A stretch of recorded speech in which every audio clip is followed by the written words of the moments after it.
জাতীয় নাগরিক পার্টির খসড়া গঠনতন্ত্র অনুমোদন এবং এসি নিবন্ধনের জন্য আবেদন করা হবে 22 জুন। দুইবারের বেশি দলের সভাপতি এবং সাধারণ সম্পাদক হতে পারবেন না বলেও সিদ্ধান্ত হয়েছে এই ষষ্ঠ সাধারণ সভায়।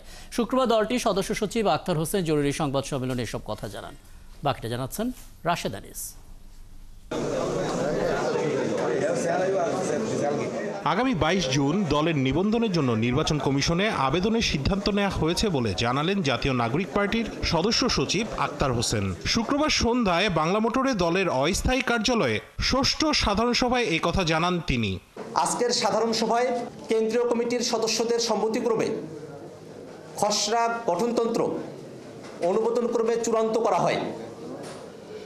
সে খসড়া গঠনতন্ত্রের মধ্য দিয়ে আমরা সংগঠনের কাঠামো এবং এই কাঠামো যেন একটি গণতান্ত্রিক সংগঠন আমাদেরকে উপহার দিতে পারে তার উপরে আমরা সর্বাধিক জোর দিয়েছি। এ সময় তিনি বলেন, পার্টির প্রেসিডেন্ট ও জিএস কাউন্সিলের মাধ্যমে নির্বাচিত হবেন। কেন্দ্রীয় কমিটির মেয়াদ হবে 3 বছর। মেয়াদ শেষে 90 দিনের মধ্যে পরবর্তী কাউন্সিল আয়োজন করতে হবে।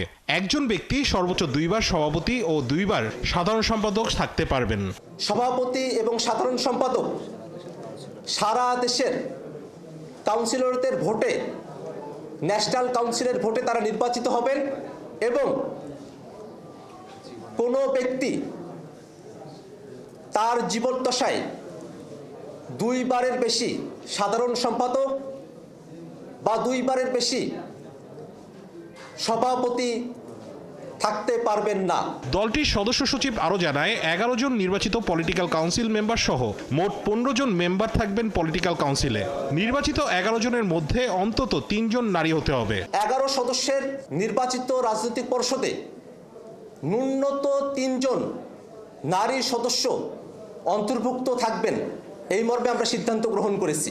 নারী সদস্য কেন্দ্র করে বিভিন্ন গণমাধ্যমে, সামাজিক যোগাযোগ মাধ্যমে মিথ্যাচার করা হচ্ছে বলেও অভিযোগ করেন তিনি। এসবের বিরুদ্ধে দেশের মানুষকে সচেতন থাকার আহ্বান জানান দলটির অন্যান্য নেতারা। আমরা সিদ্ধান্ত গ্রহণ করেছি যেসব মিডিয়া দায়িত্ব জ্ঞানহীনভাবে নারী নেতৃত্বের ব্যাপারে, নারীদের ব্যাপারে অত্যন্ত কুরুচিপূর্ণ সংবাদ প্রকাশ করেছে তাদের ব্যাপারে এবং সেই সব মিডিয়ার বিষয়ে জাতীয় নাগরিক পার্টি প্রেস কাউন্সিলে অভিযোগ দায়ের করবে। আমাদের নারী সদস্যদেরকে এভাবে সোশ্যাল মিডিয়া, অনলাইনে মিথ্যা তথ্যের উপরে, মন গড়া তথ্যের উপরে এভাবে তাদেরকে নিয়ে কুরুচিপূর্ণ যে মন্তব্য করা হয়েছে, এগুলোর বিরুদ্ধে ব্যবস্থা নেওয়ার জন্য আমাদের সিদ্ধান্ত আজকে গৃহীত হয়েছে। জুলাই গণঅভ্যুত্থানকে ধারণ করে মাসব্যাপী নানা কর্মসূচি পালনের কথাও জানায় এনসিপি। আমরা এই প্রশ্নগুলো আরো করব। রাশেদ আনিস, 71, ঢাকা।